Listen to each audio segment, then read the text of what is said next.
Hello everyone, welcome to my channel Mitra Tutorial.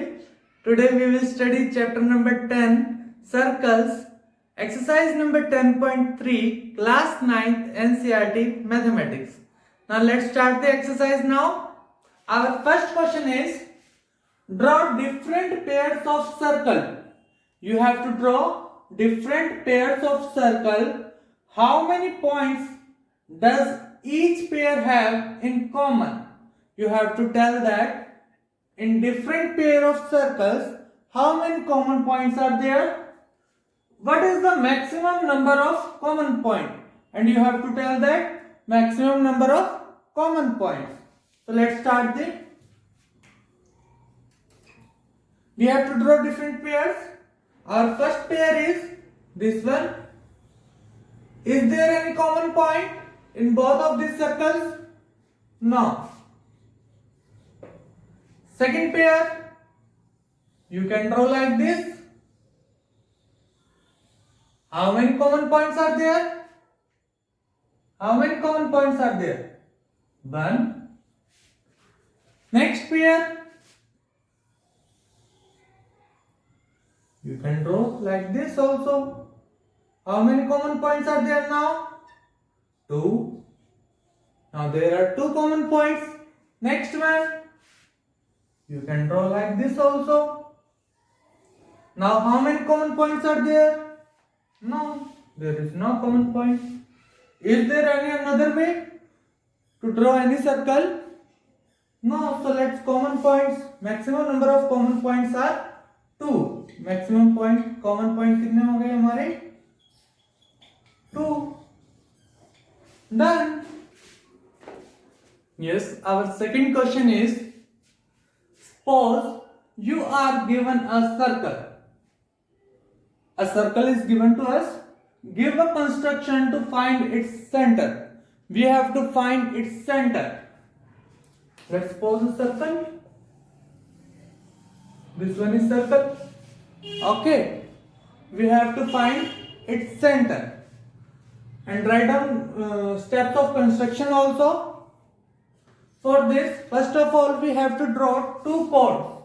You can draw in any way. Let's suppose these are our two chords. Okay. These are our two chords.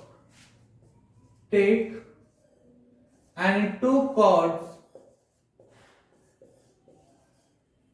Take any two chords. Okay. Now draw perpendicular bisector. Now we have to draw perpendicular bisector of these chords. How we draw it? Open your compass more than half. Now arc here and here. From this point you have to arc in this way and join this. Done. From this chord also you have to draw perpendicular bisector. Open your compass more than half. From this point also. Okay. Then again you have to draw where these two lines meet. Where these two lines meet, intersect each other. This point is known as center of the circle. Easy. Draw perpendicular bisector of these two chords. You have to draw perpendicular bisector of these two chords. After that,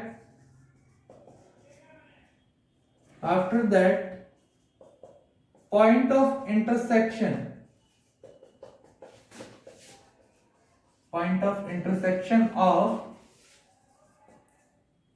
Of these perpendicular bisector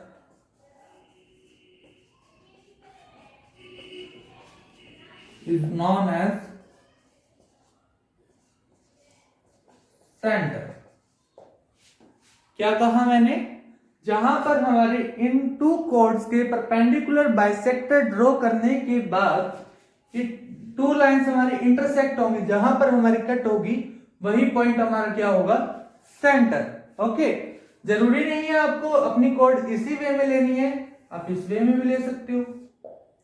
in this way you can take this as you wish. From here फिर आपको यहां से करनी होगी, ठीक है, from this point एक आपको यहां से आर्क लगानी होगी, जहां पर ये आपकी मीट करेगी ये आपका क्या पॉइंट हो जाएगा, सेंटर। ठीक है, ये टू लाइंस जहां से आपकी मीट करेगी वो आपका पॉइंट क्या कहलाएगा, सेंटर। समझ आइए बात। Now let's the next question. हाँ जी, our last question of this exercise, this one is important one. If two circles intersect at two points, क्या कहा, ध्यान से सुनना, दो सर्कल है हमारे पास और इंटरसेक्ट कहां पर कर रहे हैं, टू पॉइंट्स पर। Prove that their centres lie on the perpendicular bisector of common chord. ध्यान से सुनते हैं, पहले वन बाय वन करते हैं। If two circle intersect at two points, ये हमने दो सर्कल ड्रॉ कर लिए, इन this way you can draw. Okay, ये सेंटर हमारा O है इस सर्कल का और इसको हम O डैश नेम दे देते हैं। यहां पर 2 पॉइंट्स पर ये कट हो गए हैं, एक ये पॉइंट हो गया है हमारा और एक ये पॉइंट, इसको A नेम दे देते हैं, इसको B दे देते हैं। आगे क्या कहता है, ध्यान से सुनना। Prove that, you have to prove that their centres lie on the, their center lie on the perpendicular bisector of the common chord। अब common chord क्या होगी यहां पर, ये वाली, ये common chord होगी ना। देखो इस सर्कल में भी लाई कर रही है ये chord और इस सर्कल में भी लाई कर रही है, इनका हमें क्या करना है, परपेंडिकुलर बाइसेक्टर। परपेंडिकुलर बाइसेक्टर का क्या मतलब होता है, परपेंडिकुलर बाइसेक्टर का मतलब होता है एक तो ये 90 डिग्री होना चाहिए, यही होता है ना, एक तो हमारा क्या होना चाहिए, 90 डिग्री होना चाहिए। दूसरी बात, बाइसेक्टर कहता है कि इसको टू इक्वल पार्ट्स में कट करे, इसका मतलब ये पार्ट किसके इक्वल होना चाहिए, इस पार्ट के। इस पॉइंट को मैं E नेम दे देता हूं। We can say that AE equal to EB, ये बात हमें प्रूव करनी है और यहां से ये बात भी प्रूव करनी है कि ये एंगल क्या है हमारे, 90 डिग्री ईच। अब देखो ध्यान से, प्रूव कैसे करेंगे, ध्यान से देखना। यहां पर हमें गिवन में क्या है, AB is a common chord of to circles. ठीक है, कॉमन कॉर्ड है ये हमारे पास। अब ध्यान से देखो, इसको प्रूफ करें कैसे, वैसे इनको पहले ज्वाइन कर लो। देखो इस पॉइंट से मैं इसको ज्वाइन कर देता हूं और यहां से मैं इसको ज्वाइन किया, यहां से ज्वाइन किया हमने, यहां से ज्वाइन किया। ज्वाइन करने में तो कोई प्रॉब्लम नहीं है, ट्रायंगल फॉर्म हो गई है हमारी। अब ध्यान से देखना, अगर मैं एक ट्रायंगल कॉन्ग्रुएंट प्रूव कर दूं तो सीधी सीधी तो बात बन सकती है, ये दोनों साइड मेरी इक्वल आ जाए, बन सकती है ना। तो करते हैं check. First of all you have to take triangle, you have to take two triangles. अब हम कौन कौन से ट्रायंगल लें कि हमारे क्या हो जाए, ये पार्ट कॉन्ग्रुएंट प्रूव हो जाए। कैसे करेंगे, देखो ध्यान से। अगर मैं ट्रायंगल लेता हूं AOE एंड ट्रायंगल BOE, अब यहां पर देखो क्या मेरे पास कुछ इक्वल है, OA is the radius, OB is also radius. लेकिन ये बात तो हमें प्रूव ही करनी है और तो है ही नहीं हमारे पास कुछ, तो इट मींस ये दोनों ट्रायंगल हम नहीं ले सकते, नहीं ले सकते ना, क्योंकि ये बात तो हमें प्रूव ही करनी है, ना ही हमारे पास कोई एंगल है ना। तो और कोई ट्रायंगल देखो, ये वाली ट्रायंगल देखो, AO डैश, यहां से BOO डैश। ठीक है, अब इस ट्रायंगल में देखो, ये भी रेडियस है, ये भी रेडियस है, यहां से ये भी रेडियस है, ये भी रेडियस है, और OO डैश ये हमारी कॉमन आ रही है, दोनों ट्रायंगल में आ रही है ना, तो बन सकती है बात। देखो ध्यान से, इन ट्रायंगल, कौन कौन से ट्रायंगल लिए हमने, AOO dash and triangle BOO dash. इसको ध्यान से देखना, OA इक्वल टू OB होगा, OA इक्वल टू OB होगा, और यहां से O dash A equal to O dash B होगा, O dash A equal to O dash B होगा। क्यों? रेडियस ऑफ सर्कल, सर्कल की रेडियस है ना ये दोनों तो इस सर्कल की रेडियस हो गई, रेडियस तो हमारी इक्वल होती है, ये बात हमें पता ही है। और ये दोनों रेडियस कौन से सर्कल की हो गई? इस वाले सर्कल की हो गई है, ठीक है। और O डैश, यहां भी O डैश, ये दोनों क्या हो गई? कॉमन हो गई, तो हो गई congruent. Therefore triangle AOO dash is congruent to triangle BOO dash. बन गई बात। By which rule? All these are sides by SSS, side side side, ठीक है। क्या अब मैं सिंप्लिसिटी से, देखना ध्यान से, इसको मैंने एंगल 1 ले लिया है और इसको मैंने 2 ले लिया। क्या सिंप्लिसिटी से मैं एंगल 1 इक्वल्स टू में एंगल 2 दिखा सकता हूं? Bye simplicity. सिंप्लिसिटी क्या होता है? Corresponding parts of congruent triangles, corresponding parts of congruent triangle. यहां तक आ गई ये बात समझ? अब देखो, अब ये ट्रायंगल ले रहा हूं मैं वापस, AOE and BOE। In triangle AOE and triangle BOE, ध्यान से देखना यहां पर। अब OA इक्वल टू OB होगा, OA इक्वल टू OB होगा, रेडियस ऑफ ट्रायंगल, रेडियस है ना, radius of triangle, sorry radius of circle, circle की रेडियस है ना कि ट्रायंगल, ट्रायंगल की तो रेडियस होती नहीं, ठीक है।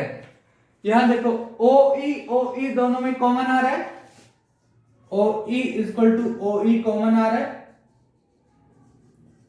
और angle 1 equal to 2, just prove. अभी हमने प्रूव किया ना, देखो यहां पर, जस्ट प्रूव। यहां तक कोई डाउट? तो ये भी हमारे देखो कॉन्ग्रुएंट हो रही है, side angle side, by which rule?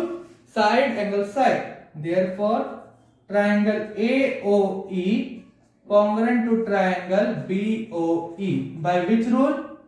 Side angle side, ठीक है। यहां तक भी बन गई बात। अब इसको नेम ले लो 3, इस एंगल को मैंने क्या नेम दे दिया है? 3, और इस एंगल को 4। Angle 3 equal to angle 4, by simplicity कर सकते हैं, नो प्रॉब्लम। और AE इक्वल टू EB भी कर सकता हूं, बाय विच रूल? ये दोनों भी तो मैं कॉन्ग्रुएंट कर सकता हूं ना। क्या दिक्कत है कॉन्ग्रुएंट करने में? क्योंकि सॉरी इक्वल करने में क्या दिक्कत है? कॉन्ग्रुएंट है दोनों ट्रायंगल, इसका मतलब इनके कॉरस्पॉन्डिंग पार्ट भी इक्वल हो गए, तो इट मींस AE किसके इक्वल हो गया? EB के, बाय सिंप्लिसिटी। यहां तक कोई दिक्कत? यही तो हमें प्रूव करना लास्ट में कि ये दोनों क्या है? इक्वल है, और ये ईच एंगल इज 90 डिग्री। ये बात रह गई, केवल ईच एंगल इज 90 डिग्री। एक पार्ट तो हमारा हो गया prove, AE equal to EB, ठीक है। टू प्रूव में आप राइट डाउन कर सकते हो, we have to prove that angle 3 equal to 90 degree and AE equal to EB। एक बात तो हमारी प्रूव हो गई है। सेकंड वन, अब देखो यहां पर एंगल 3 प्लस एंगल 4 करता हूं तो मेरा कितना होगा? ये आपको एक स्ट्रेट लाइन दिखाई दे रही है ऐसे, यहां पर हमारा एंगल 3 बना हुआ और यहां पर हमारा एंगल 4 बना। स्ट्रेट लाइन पर कंप्लीट एंगल कितने डिग्री का होता है? 180 डिग्री का होता है ना। Reason linear pair, linear pair बन रहा है ये, है ना। तो एंगल 3 और 4 हमने अभी प्रूव किया कि दोनों इक्वल है। We can say that angle 3 plus angle 3 is equal to 180 degree. Reason angle 3 is equal to angle 4. Just prove. अभी हमने प्रूव किया। ये क्या होगा? Double of angle 3 is equal to 180. 2 वहां जाकर यहां पर हमारा मल्टीप्लाई में, वहां जाएगा तो क्या होगा? डिवाइड। एंगल 3 की वैल्यू कितनी आ गई हमारी? 90। ये बात भी हो गई भाई प्रूव। ये दोनों चीजें तो हमें प्रूव करनी थी। एक तो हमें परपेंडिकुलर बाइसेक्टर शो कर रहा था, परपेंडिकुलर हमने शो कर दिया कि 90 डिग्री आ रहा है, बाइसेक्टर का मतलब 2 इक्वल पार्ट में कट कर रहे हैं, ये बात भी हो गई प्रूफ। देन हेंस प्रूव, हो गया भी प्रूफ। क्या किया हमने, इजी था, कोई डिफिकल्ट वाली बात नहीं थी यहाँ पर, केवल आपको ये बात ध्यान रखनी थी, पहले हमने कौन से ट्रायंगल लिए, A O O dash and B O O dash, ठीक है। यहां से हमने कॉन्ग्रुएंट प्रूव करके एंगल 1 = 2 ले लिया है बाय सिंप्लिसिटी। उसके बाद हमने जो ट्रायंगल लिए A O E and B ओ ई, ठीक है, यहां से इसको कॉन्ग्रुएंट प्रूव करके हमने ये दोनों एंगल इक्वल दिखा दिए और ये दोनों साइड भी क्या दिखा दिए, इक्वल। बन गई बात, इजी था बिल्कुल। हमारी एक्सरसाइज भी साथ में कंप्लीट हो गई है। If you have any doubt you can mention in your comments, okay. और वीडियो अगर आपको अच्छी लगी हो तो शेयर, लाइक, कमेंट करना ना भूलें। Thank you, have a good day.